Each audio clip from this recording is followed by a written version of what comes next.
the floor, whatever, but I can't even see it. However, whatever's practical.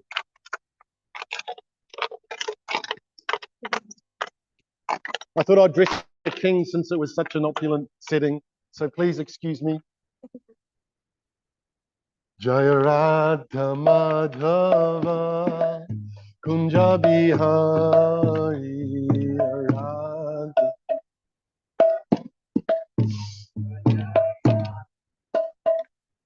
Gopi Janavalava Girivaradari Gopi Janavalava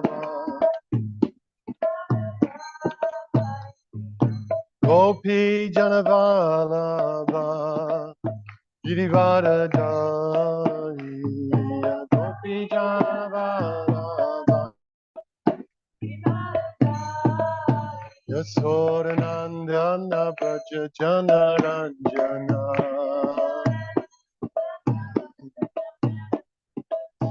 Yasodanandana Braja Janaranjana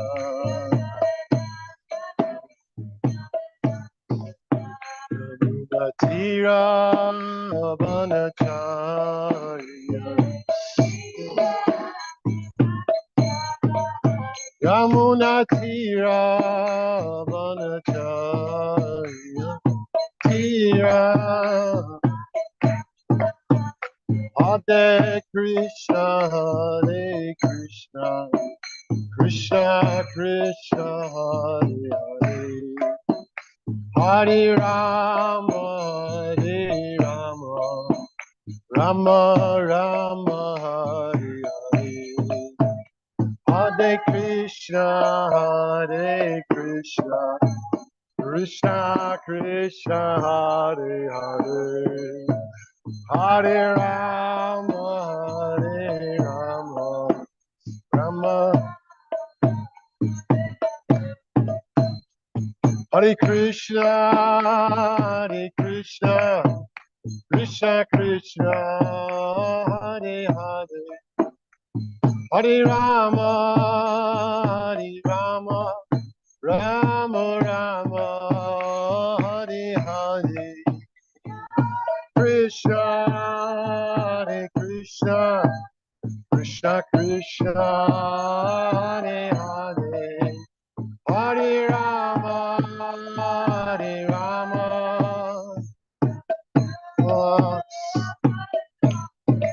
Jaya Radha Giridhari Radha Giridhari Shri Radha Giridhari Radha Jaya Radha Giridhari Radha Giridhari Shri Radha Giridhari Radha Prabhupada, Prabhupada, Jaya Jaya Prabhupada, Jaya Jaya Prabhupada, Prabhupada, Jaya Jaya Guru Deva, Jaya Guru Deva, Jaya Guru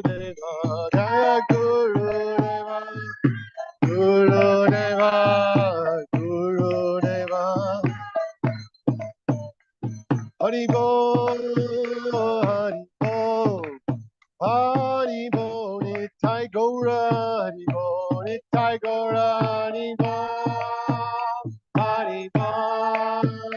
Hari Bol, Nitai Gora, Hari Bol. Srila Prabhupada ki. Jayam Vishnupad Paramahamsa Parivrajacharya Asto Shada His Divine Grace A.C. Bhaktivedanta Swami Srila Prabhupada ki. All glories to the Samadhivedis. All glories to the Samadhivedis. All glories to the Samadhivedis. All glories to Sri Guru, Sri Garanga. All glories to Srila Prabhupada ki. Namo Vishnu Bina Krishna Vishnu Krishna Goswami. So we've been reading from Srila Prabhupada's Leelamrita, so we'll just grab a page or two from there first. I'm not 100% sure where we were up to, but we'll just see what the bookmark says. Oh yeah, there's a marker here. Hopefully that's over here. So planting the seed is the name of the chapter. So very early days when Prabhupada just first was in New York. Howard, quote, I awoke 3 or 4 times, and each time I am flat on my back looking up at the stars, which are always in different positions. My sense of time is confused. The surreal shifts dizzy me. Then just before morning, I dream. I dream of devotees clustered about a beautiful golden youth. To see him is to be captivated. His transcendental body radiates an absolute beauty unseen in the world. Stunned, I inquire, who is he? Don't you know, someone says? That is Swamiji. I look carefully, but see no resemblance. The youth appears around 18, straight out of Vaikuntha.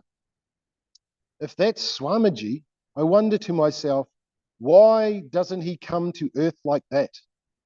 A voice somewhere inside me answers, the people would follow me for my beauty, not for my teachings. And I awake startled.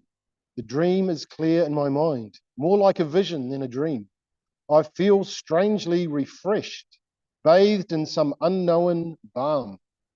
Again, I see that the constellations have shifted and that the dimmer stars have fallen into the encroaching dawn. I remember Swamiji telling me that although most dreams are simply functions of the mind, dreams of the spiritual master are of spiritual significance. End quote. And then it's quoted from Keith. Keith also had a dream that night. Keith, I saw Krishna and Arjuna on the battlefield of Kurukshetra. Arjuna was inquiring from Krishna, and Krishna was reciting the Bhagavad Gita to him.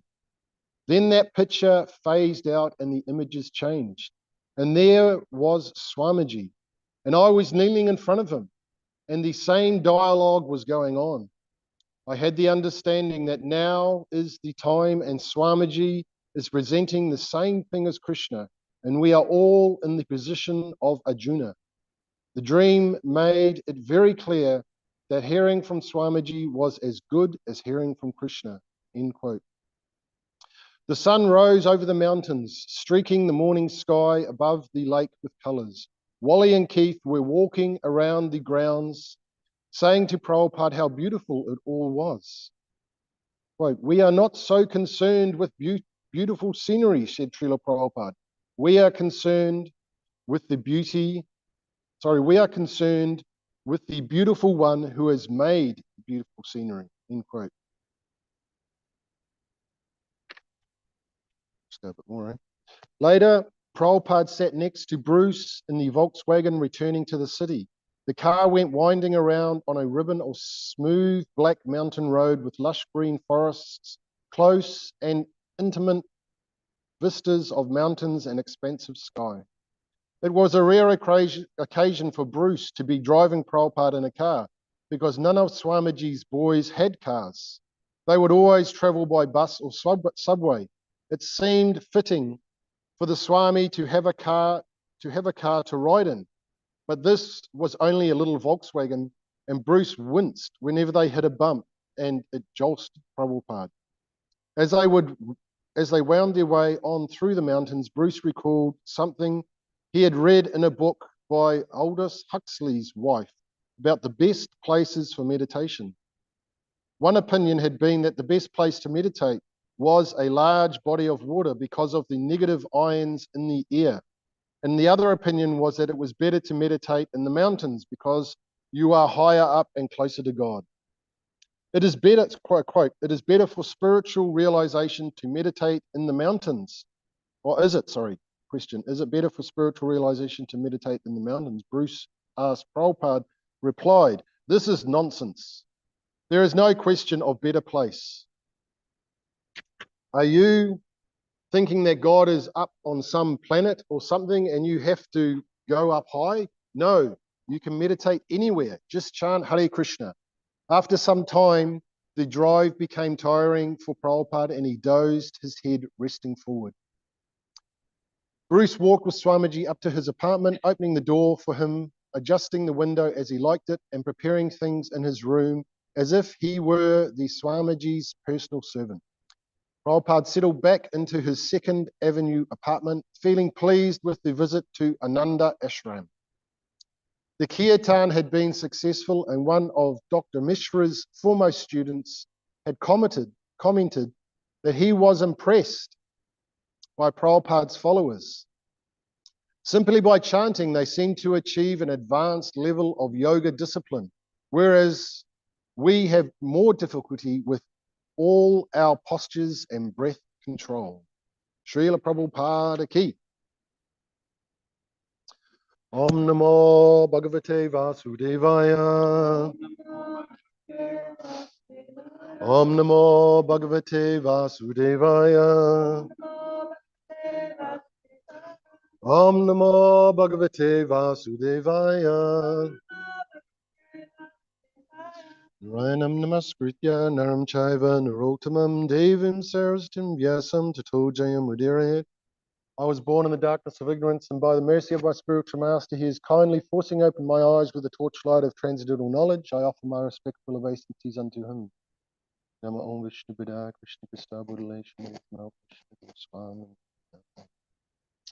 Okay, so we're reading from Srimad Bhagavatam, 4th canto, chapter 4th canto, chapter 26, entitled King Puranjana Goes to the Forest to Hunt. Text number 8. Anyata kama kuvano. Anyata kama kuvano. Mana rudho nibhadyate. Mana rudho nibhadyate. Guna pravaha patito. Guna pravaha patito. Nasta prajo varajada. Hang on, we'll get this one right. Hang on a sec. Nasta prajo vrajyat adha. Anyata kamakovano. Mana rudho nibhadyate. Guna pravaha patito. Nasta prajno vraj. Nasta prajno vrajyatat ada.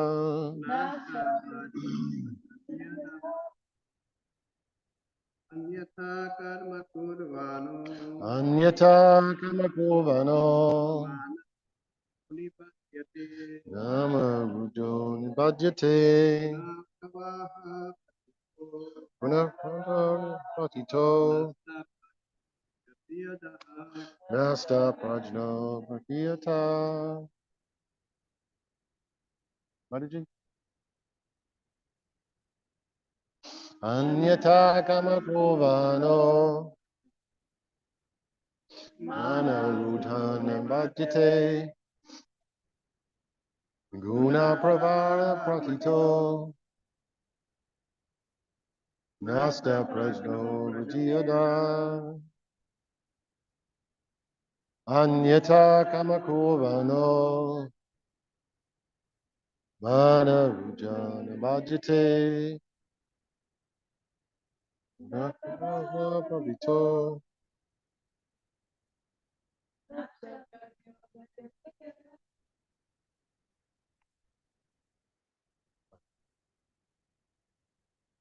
Anyata kamakovano.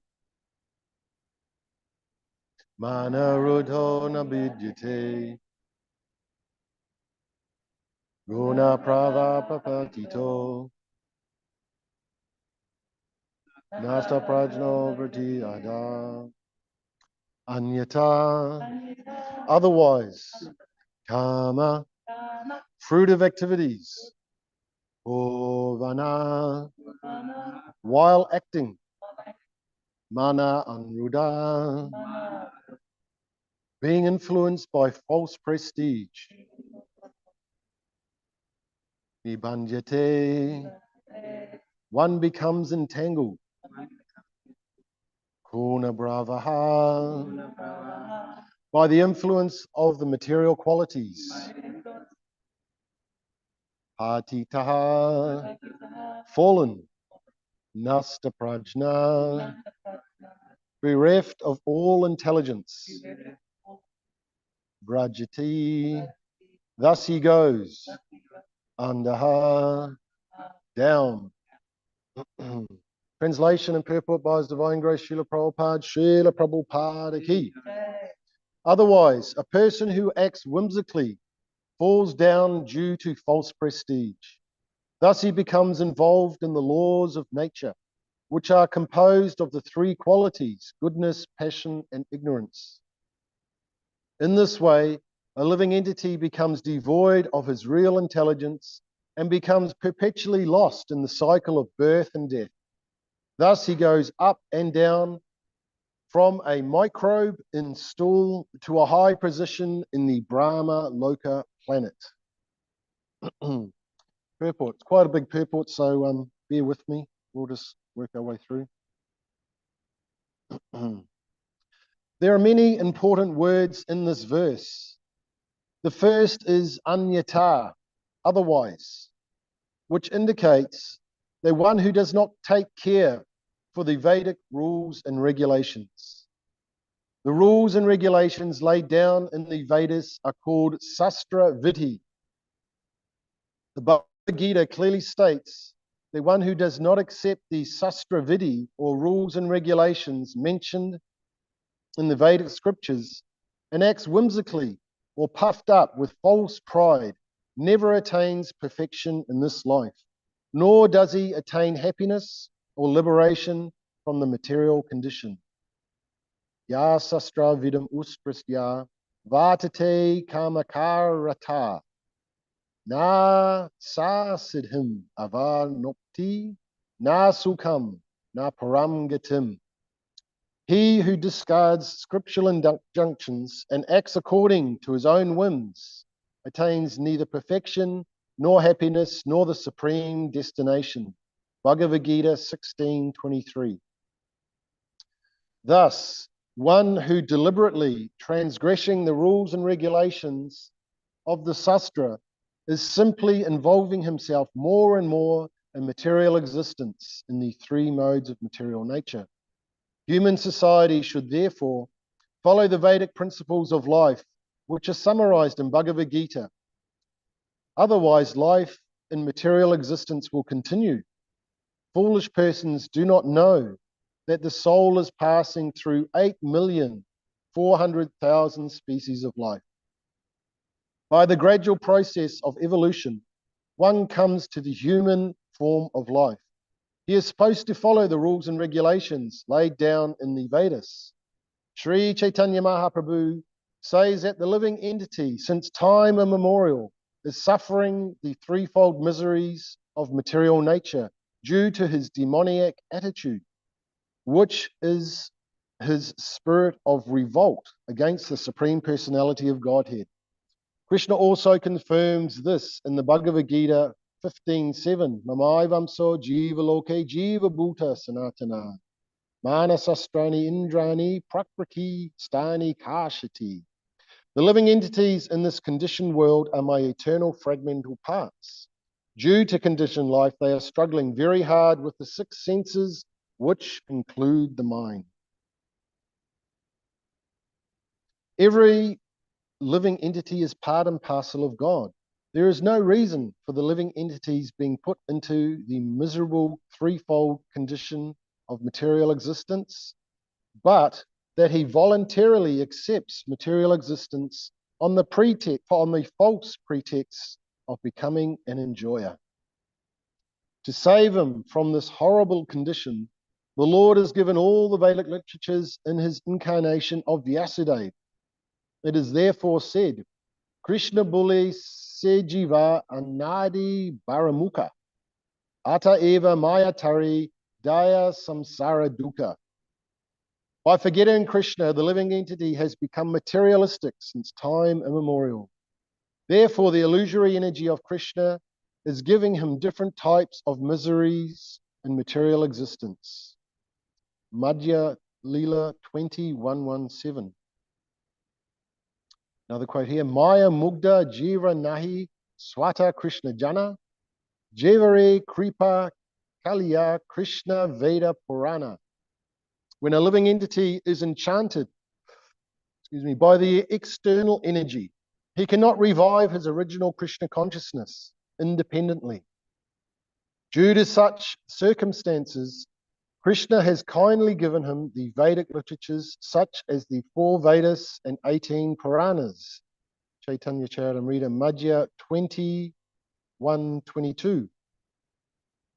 Every human being should therefore take advantage of the Vedic instructions, otherwise one will be bound by his whimsical activities and will be without any guide. The word manarudha is also very significant in this verse. Under the pretext of becoming great philosophers and scientists, men throughout the whole world are working on the mental platform.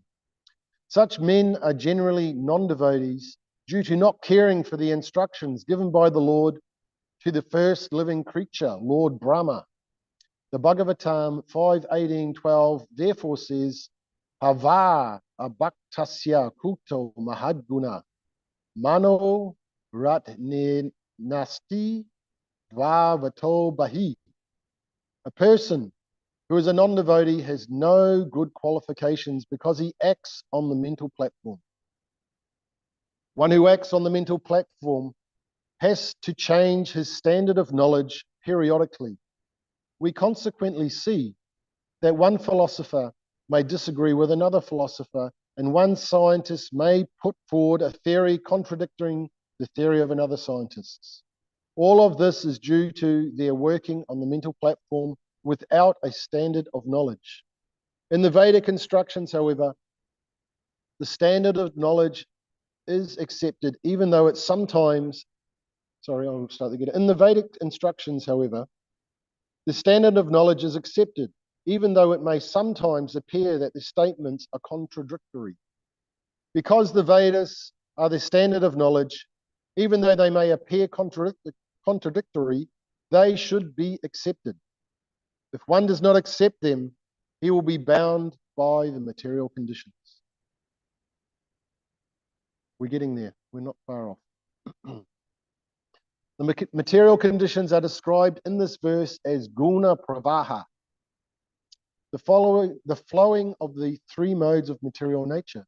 Srila Bhaktivinoda Thakur therefore says in a song, Mucha Maya Vasi Yacha Besi Kacha Habubu Bai. Quote, why are you suffering? Why are you sometimes being drowned in the waves of material nature and sometimes coming to the surface? Jiva Krishna Dasi E Vaivasa Kari Ta'ara Dukanai. Please, therefore, accept yourself as a servant of Krishna. Then you will be freed from all miseries. End quote. As soon as one surrenders to Krishna and accepts the perfect standard of knowledge, which is Bhagavad Gita as it is, he then comes out of the material modes of nature and does not fall down and lose his knowledge. Nasta prajna. The word prana means perfect knowledge, and nasta prana means one who has no perfect knowledge. One who does not have perfect knowledge has only mental speculation. By such mental speculation, one falls down into hellish condition of life. By transgressing the laws laid down in the Sastra, one cannot become pure in heart. One's heart is not purified. When one's heart is not purified, one acts according to the 3 material modes of nature. These activities are very clearly explained in verses 1-6 of the 17th chapter of Bhagavad Gita, which we can go to later maybe. And it's got here, Bhagavad Gita 2:45 further explains, Triguna Visvaya Veda, Nistriguna Vavajuna Nidvando Nityasvato Sto Yoga Shima Atmavan. The Vedas mainly deal with the subject of the three modes of material nature. Rise above these modes, O Arjuna. Be transcendental to all of them. Be freed from all dualities and from all anxieties for gain and safety, and be established in the self. End quote. The entire world and all material knowledge is within the three modes of material nature. One has to transcend these modes, and to attain the platform of transcendence, one must follow the instructions of the Supreme Personality of Godhead and thus become perfect in life. Otherwise, one will be knocked down by the waves of the material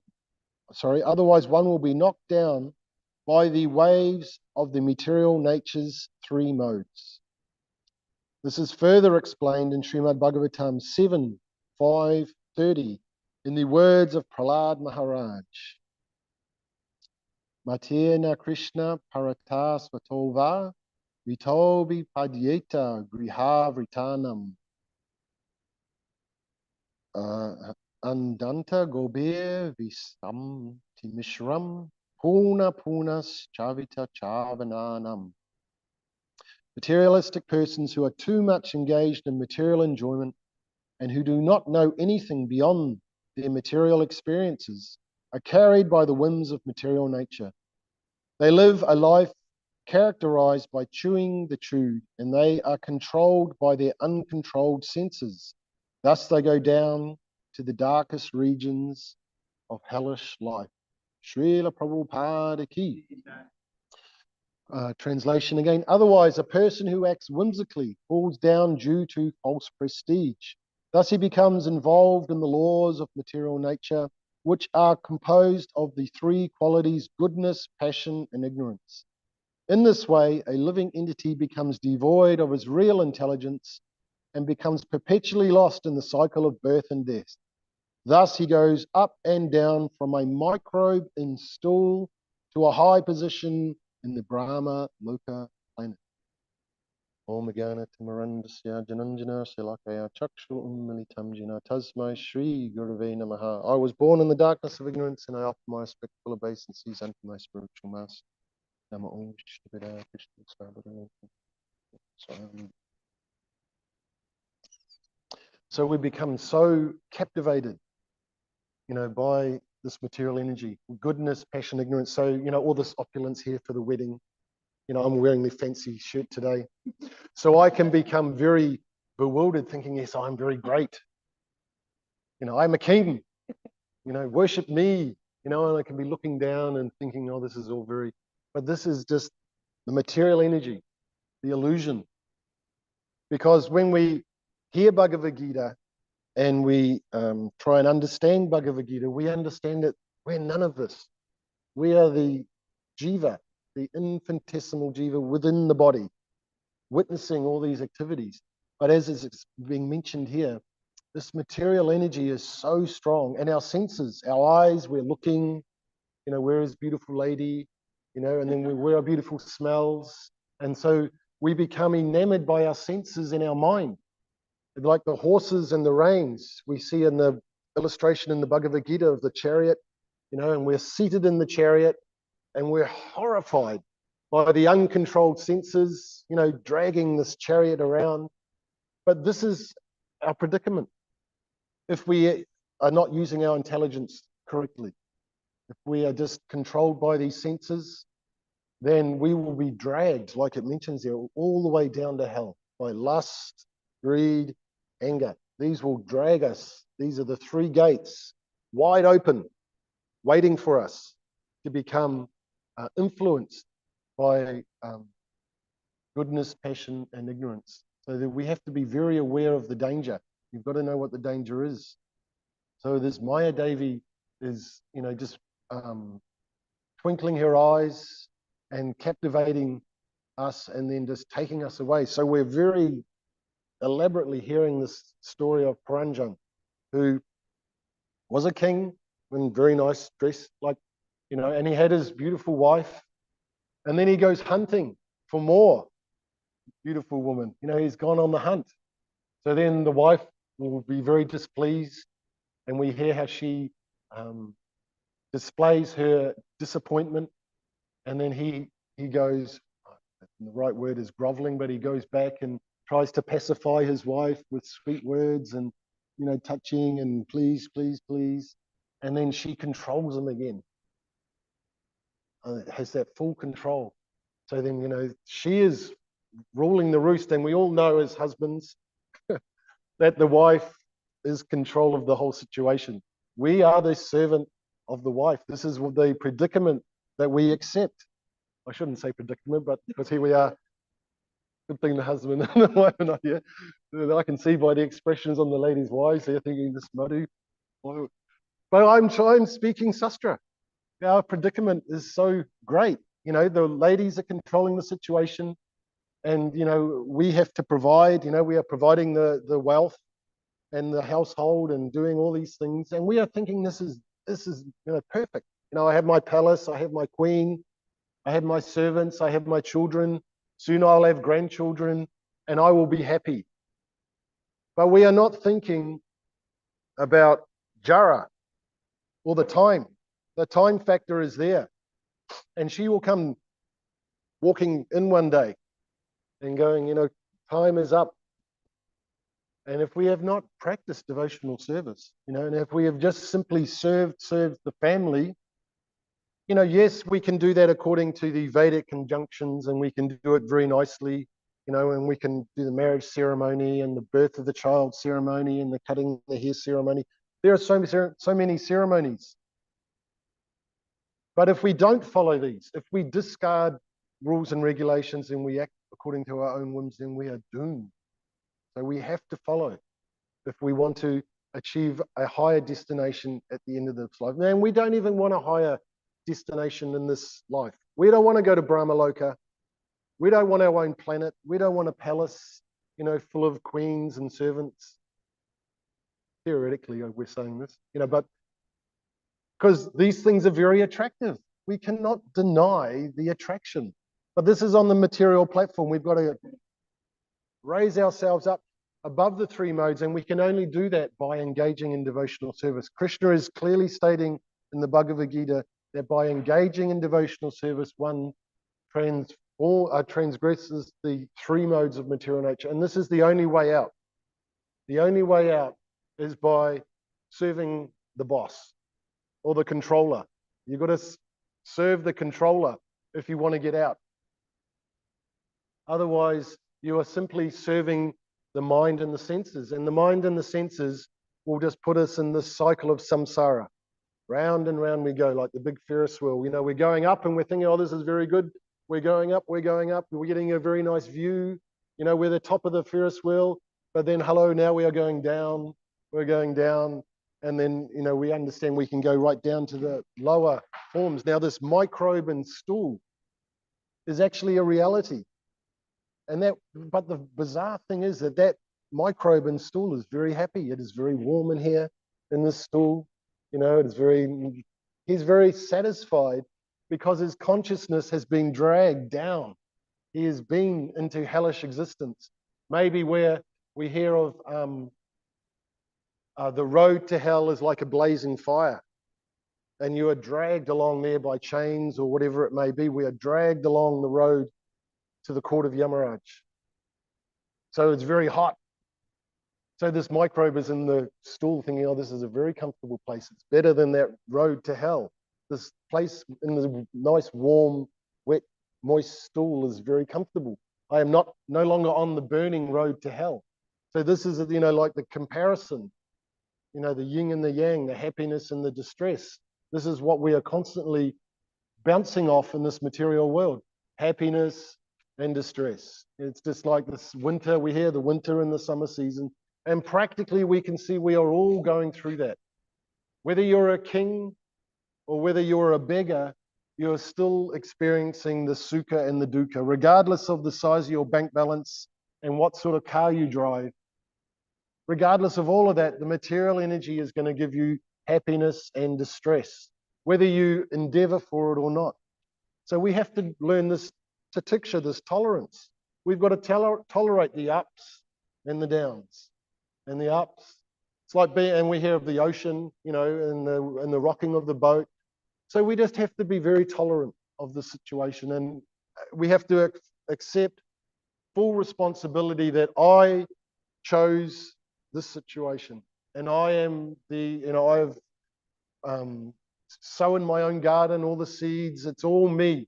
We can't turn around and point at someone and go, Prabhu, it's not Prabhu, it's us. So that's a bit of humble pie that's sometimes very hard to swallow, is that, I'm fully responsible for my situation. But we just have to tolerate. We have to, we really have to um, um, take shelter of Prabhupada's books, read Prabhupada's books, and then you start to hear of how we are just situated in here and we're aloof from all this. And very shortly, it'll be all gone. We'll take our last breath, and then if we've been engaging in devotional service, making garlands and ghee wicks and, cooking and cleaning and doing something for Krishna, preaching, whatever it is, even just serving the devotees or whatever, however we are connected to devotional service, that is our lifeline at the time of death. That will save us literally. Otherwise, doom and gloom awaits. So this is, practical understanding on this is our situation. We're in a temporary situation. Tolerate it. Don't become proud. Just because I'm wearing fancy clothes, I should still stay very humble. I thought I'd just dress for the occasion because of the, just to please your eyes. So I hope your eyes are being pleased looking at the fancy cloth. I was doing it for your pleasure, not mine. Because I was thinking, I'm going to get criticized. When I leave here, they're going to take photos and say, look at Madhu, he is so proud. Who does he think he is? He has contaminated the arena even before it started. But I was thinking, no, I haven't contaminated. I've purified the arena by speaking Srimad Bhagavatam. So we are speaking Bhagavatam here, we are purifying the atmosphere. Although I am very unqualified and not qualified to speak, still we practice. Practice makes perfect. Fake it till you make it is another one. So we'll just keep doing this. We'll keep faking devotional service. We'll keep engaging because it is such a powerful process. Even if you're not qualified, how are you going to become qualified? The only way you become qualified is by engaging. So don't wait to become qualified. Just do it. And so, and it's also said as we advance, we feel more unqualified because we can see the nature of these modes. But what can we do? We are born under these modes and we just have to tolerate. They're going to keep going on. The modes of material nature will keep revolving and affecting us through our entire life. Attraction for the opposite sex is always going to be there. We're always going to be attracted. But the thing is, how are we going to act? We've got to get the horses and we've got to go, whoa, Baba. No, and then control the eyes, put the blinkers on, and control the situation. Although it is still going on, the horses are kicking and the senses are screaming, but we've got to somehow or other control the senses the best process is by doing devotional service. Whether it's chanting the holy name, whatever it is, whatever helps us, whatever spiritual process helps us bring the mind under control. And in the early days, we say, eat prasadam, eat halava, just eat up to the neck. And in this way, control the tongue. Because if you can control the tongue, belly, genitals, you've got a better chance of controlling everything else if you have a full belly all the time. So keep eating lots of prasad. And this way, you become satisfied, but you're also spiritually purifying yourself. So the whole process is there. It's all laid down for us. Just a matter of us having enough intelligence to take it. Because it is all there. Our situation, time is ticking. So we are so fortunate. We've received the mercy. We've got the mercy. So we are the fortunate ones that we've taken it for now. But hopefully we've got to keep praying, stay humble. Otherwise, Maya will send a test, and whether it's money or whatever, we might think, okay, now I've inherited so much money, I'm going to go and do this, and I'm going to go do that. But if that is taking you away from devotional service, then you're in a more precarious situation. We should always remain close to Krishna through devotional service, and then um, that will make everything auspicious.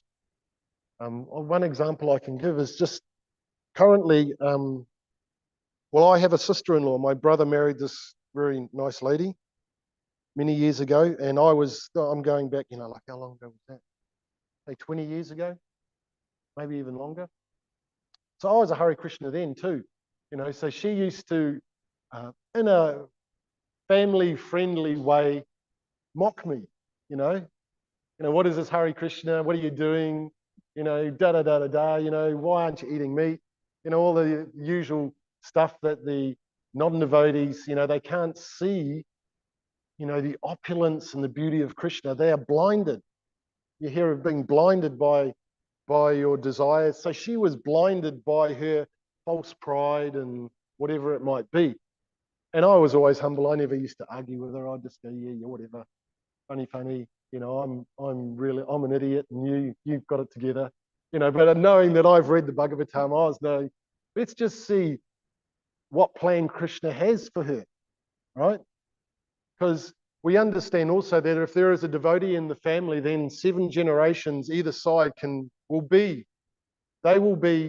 liberated also. By our potency, not saying I've got any, but by our being a devotee, Krishna acknowledges the greater family. So I was thinking, let's see what unfolds, in a humble state. So life's going on, and she's always, mocking me, and would meet at Christmas time, and yeah, whatever. One day Krishna's going to kick your ass, I'll be thinking, And then sure enough, she got cancer. She got sick, So then she had to eat humble pie, right? So she ate humble pie, and then she, she sends photos of when she's getting her treatment. I'm getting the chemo and the radio, and she's very, very sad. And then she got over it, and she recovered, and she's in remission, and it's all good. And then my brother got very sick. He got Alzheimer's, so another boom, So he got sick, and he got laid off work.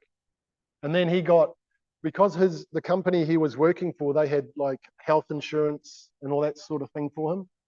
So he got like 2 years pay, he got paid for the next 2 years, and he got a lump sum and all this from the medical insurance. So their mortgage was virtually paid off. So then, he's sick, but all their financial problems have gone away. So then, this is just recently now. So, they're financially good. So then one of her friends says, hey, I'm going to India. Do you want to come? And she had been to India way back. And she was like, yeah, I want to go to India because I went there when I was younger. So she's had this attraction to go to India again. So my brother stays here. So there's a little group of gopis, all these ladies. They book this tour and they go to India. And so now she's off to India, thinking, I'm going to India. And then boom, they're in Jaipur and they're taking darshan of the deity. So this is Krishna's inconceivable mercy that, I'm thinking, I'm going to protect you, because I'm a devotee, But Krishna's saying, watch what I can do. So Krishna's now taken her to India, in Jaipur, taking darshan, and she gets a garland, and then she sends me on, what is it, Messenger or something. She's sitting there in the bus with this garland on.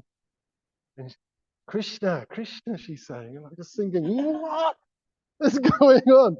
So this is how Krishna works. She has said Krishna's name even once, purely, because this is how it works, isn't it? Even if you just chant Krishna's name once, purely, Krishna's going to come and save you. So, so Krishna's showing me, don't have to worry about your sister-in-law.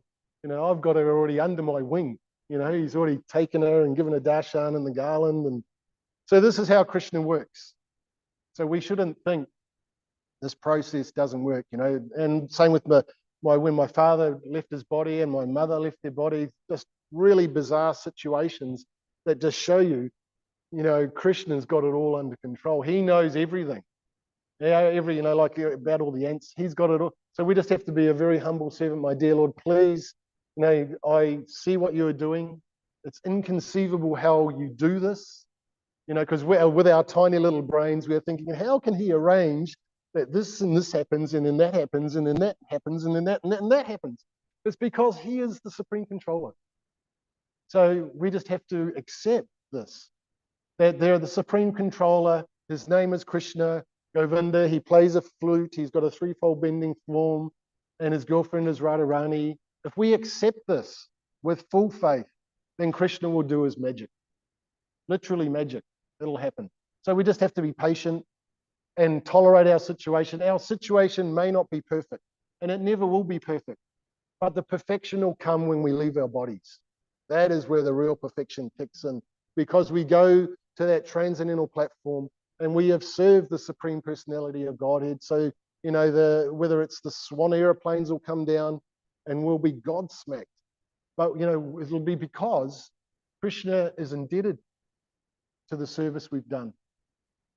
Krishna is seeing our service and he is indebted to that. Whatever our service is, however big or small it is, whether it's the sand on the beach for Ram, or whatever it's, giving classes or having, whatever it is, however great it is, Krishna becomes indebted by our mood of humility. That's why Lord Chaitanya is encouraging humility. You say Trinadapi, you embrace that, Krishna will be very happy.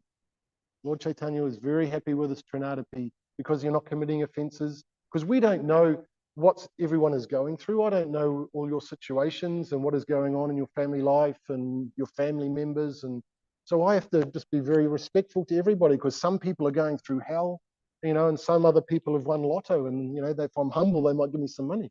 So we've got to treat everybody with respect. And then, one day we might hit the jackpot. Someone might sponsor my trip to Fiji. Putting it out there, anyone wants to sponsor? Everyone's going, you're coming to Fiji Festival, you're coming to Fiji Festival. I'm like, I don't want to have to book the hotels, and I haven't booked yet. So I'm putting it out there. Dear Lord, please get me to Fiji somehow or other. Let's see what happens. So you just stay humble, and then everything will become wonderful by this process of devotional service. But we have to have that faith. Have the faith, and watch your association. Don't associate too much with the non-devotees, because they will try and deride this process. They've got no understanding of how Krishna can pull the strings of the puppets and make so many amazing things happen. My sister-in-law over there in India right now, it's just like blowing my mind that, she's there and I'm not there. I'm not envious. I'm just thinking, wow, just see how the Lord works. She's now being there, taking darshan, and she's chanted Krishna's names in a very humble state. So she's in a good spot now, although she doesn't know it. I'm just going to make sure when she comes back, she doesn't, burn up all that punya. Although it's not really punya, it's transcendental. We can't, judge and think, oh, now she's not qualified. She'll always now be qualified, because Krishna's indebted to the service of the devotee. Okay, Madhu, you've done some nice service. Therefore, I'll take all your family members and they'll go back before me. Like my father's gone, my mother's gone, my brother will go shortly. All these other family members, they've gone back before me. So they're having a ball. They're already on the transcendental platform in Vrindavan with their spiritual bodies, going, yeah. But I'm still here, burning up all my sinful reactions, and I may have to take another birth, but we'll get there eventually. So, just appreciate that this is factual, but don't become enamored by the beauty of the lady's eyebrows, or for the ladies by the big strong man and his, his opulence. And yeah, we have to be immersed in this transcendental knowledge, because it was saying there in the beginning of this gyan. How was it mentioned here? It was yeah. We've got to have the real gyan, not the ignorance. The real knowledge. So the real knowledge has come from Brahmaji. Govinda Maripurusham, Tamaham Bhajami. This is fact. All the crazy scientists are just like ants crawling around on the ground.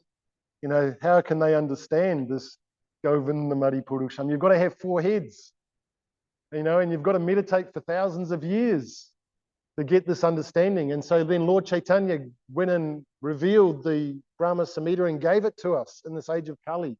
He's given us this Brahma Samhita.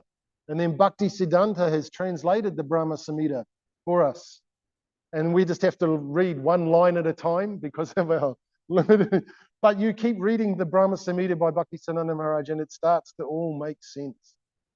And then, you know, your faith deepens and you realize, my God, Bhakti Siddhanta was on another platform. You know, when he was writing that, he was fully self-realized. You know, he had full understanding. And so he's given us this transcendental literature, which is an amazing piece of work. What to speak of all of Rupa Goswami's works and Jiva Goswami's and all these other literatures are there.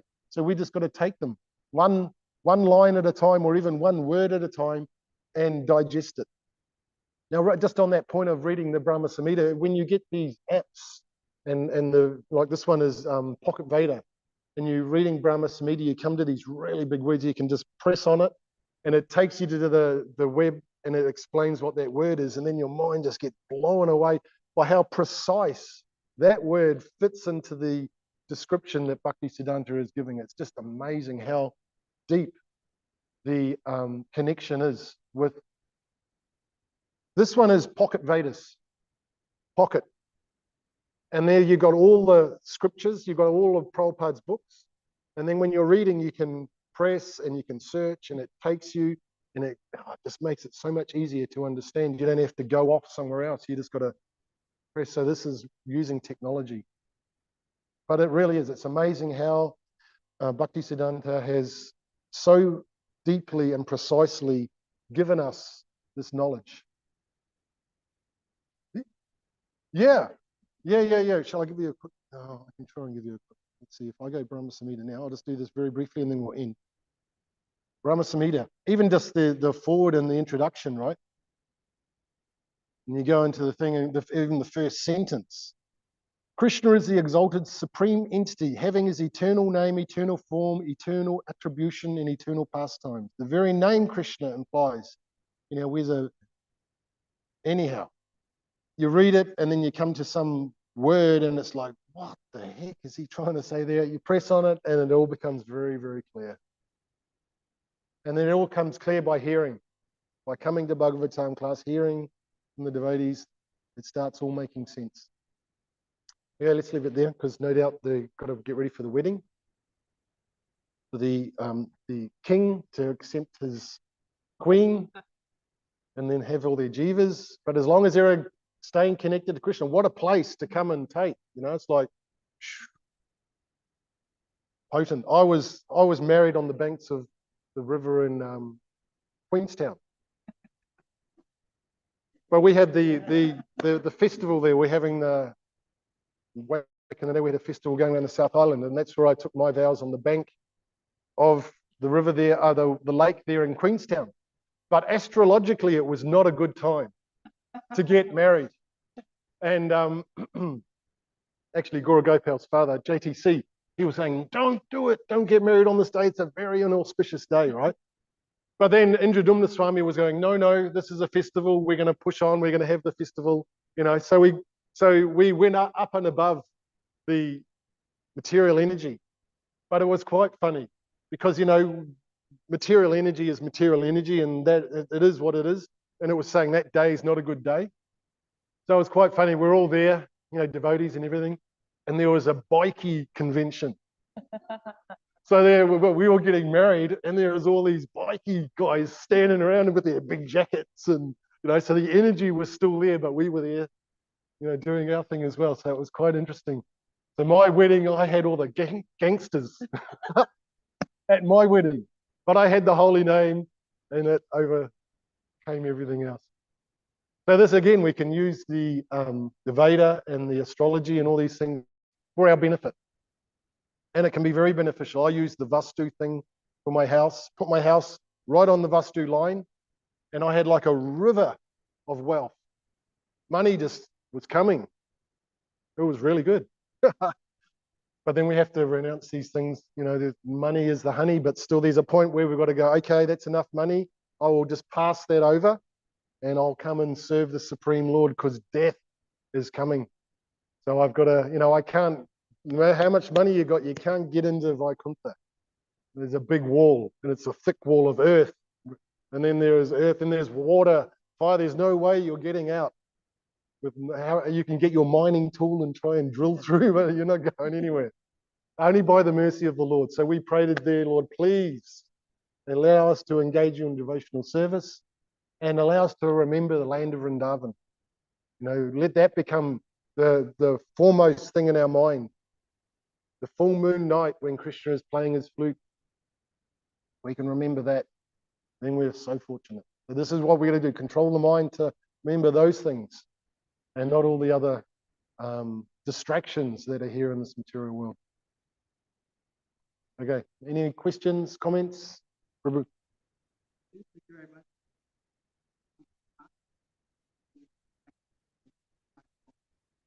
Roger, I just want to mention that my service was indeed. Yes. So is eating prashadam. Yes.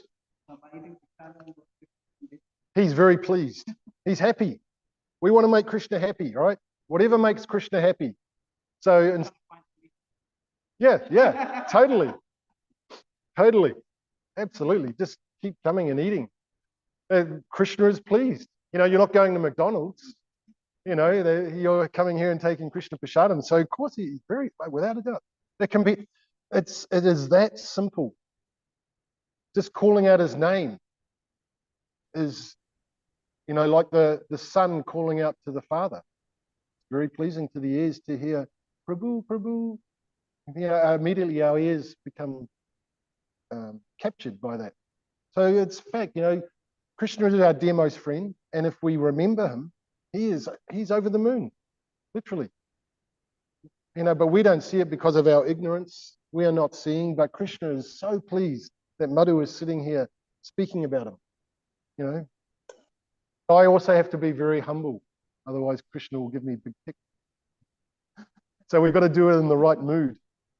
Speak about Krishna, glorify Krishna, but stay humble, and then he won't give me the boot.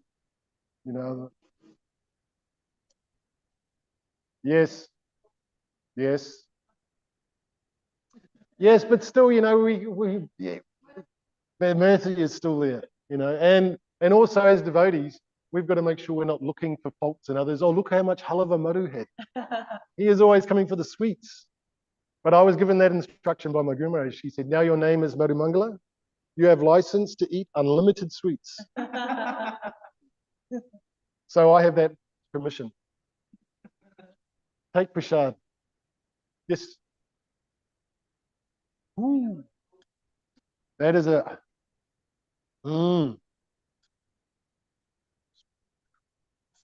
that's a tricky one because we're born under the modes, so the modes are very strong.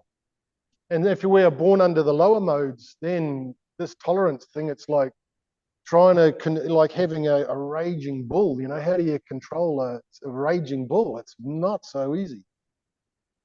So, yeah, that's a difficult question. How do we, I guess, just in small steps, I guess, every step is going to help, so tolerate,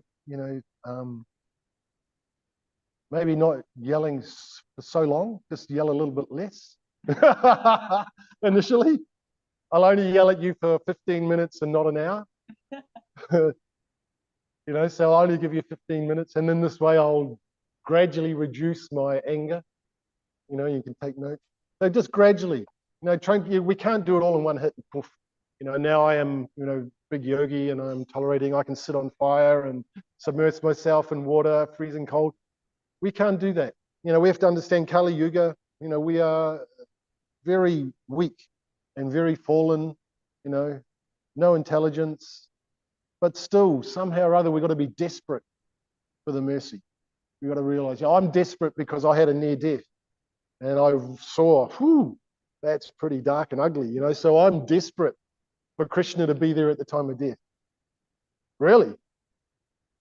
Yeah, haven't you? I've told this story many times. I was in a car accident. When I was in a car accident, we went over and, getting smashed around. And then I went into this whole dark, misty scene. It was like foggy and very dark. And it was another dimension. So I went to this other dimension and I was like, this is not good. And I had just seen, I just had a pork steak. And so then I saw a pig and I was looking in his eyes, and his eyes are like our eyes. Pig's eyes are very similar. And then I had this really strong feeling, that I could feel I was going to a bad place. I was thinking, my God, I was not a devotee, but I could understand about death. And then in the distance, I heard the chains. I was like, there's someone coming. I'm going to go to hell. I'm going to hell. And then, at that point, out of the mist came this giant form, like probably, I don't know, 18 feet, big black figure, big muscles, dark. I only saw this, like, what's this, torso area? And he had chains. It was right at that point. I wasn't a devotee, but I prayed, dear Lord, if you get me out of this situation, I will glorify you forever. And then I was back in my body again. That was a close call, I tell you. So I'm desperate for Krishna's mercy. I came real close to getting the chain around the neck and then down the burning hot road and then take birth as a pig. It was close. So I always remember that. So here I am now. Dear Lord, let me please remember your lotus feet. Seriously, I am so fearful. So I'm here doing devotional service, being very humble. Please don't send me to that place. So I've got some remembrance of how it's fully out of our control. You can't say, hey, I am such and such, I am CEO of this company or that. None of that matters. You're on a different platform and you are nothing. You are fully helpless at that situation. You've got nothing to save you. You were just plonked right there, punk, like an ant in the middle of the floor. And then along comes this giant form and just picks you up. Actually, that was the last thing I didn't. He was going to grab me like this, right? That's little me and big him. He was that big. He was like, and it was like he grabbed me around the waist, right? And in my accident, 5 crushed vertebrae I've got. So it was like that was just the reminder. He just about got me. He was going to pick me up. So I was obviously 5 crushed vertebrae. That's a lot of pain to deal with. So I'm constantly being reminded of you nearly got taken to Yamaraj. So I'm very fortunate that I have that.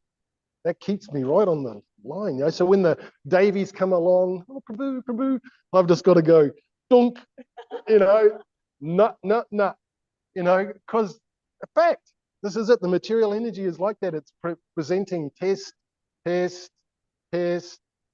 So I've got to pass those tests. Otherwise, poof, yeah. And then I will be so miserable and fearful, and I'll be, oh my God, I've fallen, oh no, and doom and gloom.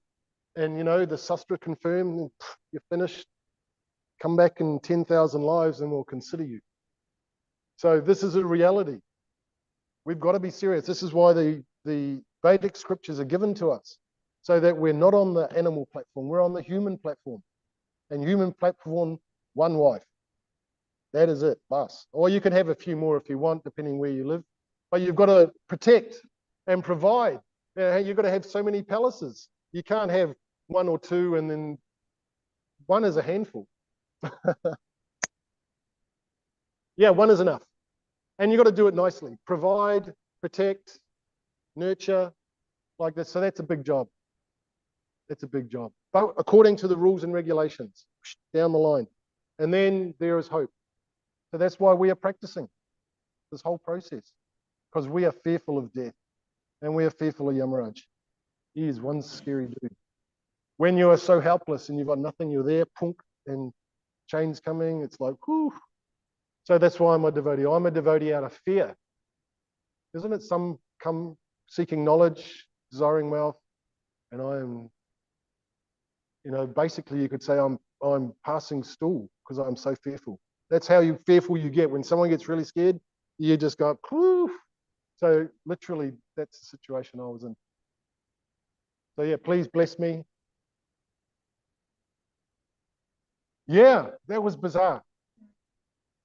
Because then they say my previous life I was a yogi, and so my previous activities helped me remember the Lord at that time.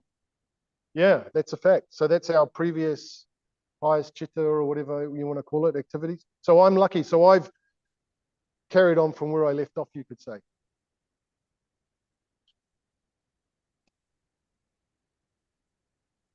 Yeah. Because for the demons, they have discarded the Lord their whole life, right? The demons deny the Lord and blaspheme the Lord. So when the fearful situation comes at the time of death, their consciousness also, they can't approach the Lord. And then they're finished. It gets to that point where, you are pushed off the cliff, basically. And then when you're off the cliff, you're falling. It's like you're free falling. It's too late. So yeah, I was lucky there. What if one of your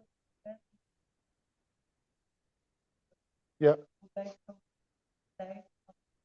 Yeah. This is the mercy of Krishna, his compassion. Like I was saying, my sister-in-law, she was very critical and blaspheming, and we understand that, if you blaspheme devotees, and so she was like that. But the kindness of Krishna, Krishna's kindness and compassion is just mind-blowing. He's very merciful. He might give her a big kick, like I say, give her a cancer, make her humble in this life, and then she'll receive the mercy. So yeah, Krishna can dish out he's got multiple options on how to make you humble. You can be set alight. You hear of these terrible things that happen in the world. People are kidnapped and locked up and tortured, and it's like you don't have to worry about going to hell. You just got to step into the wrong vehicle and you can be in hell in a moment. You can get kidnapped and all the crazy things that go on in this world. So you don't think that you won't get your due debt, your karma. It can come. So we've got to be very humble, respect devotees in a big way. Be grateful that they're letting you stay or come and do service. Because some people we can't let come. They're too far gone.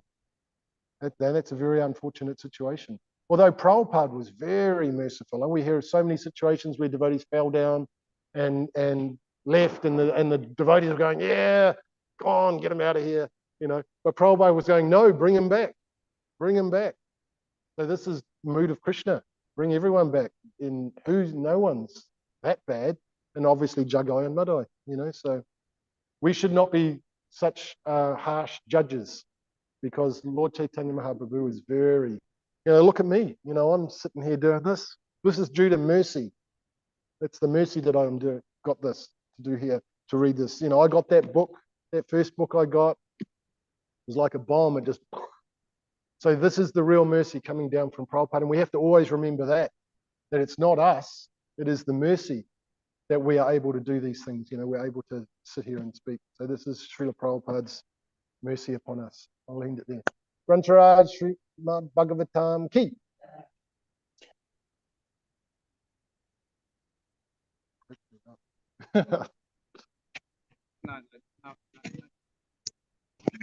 Okay. Thank you for allowing me. Go ahead.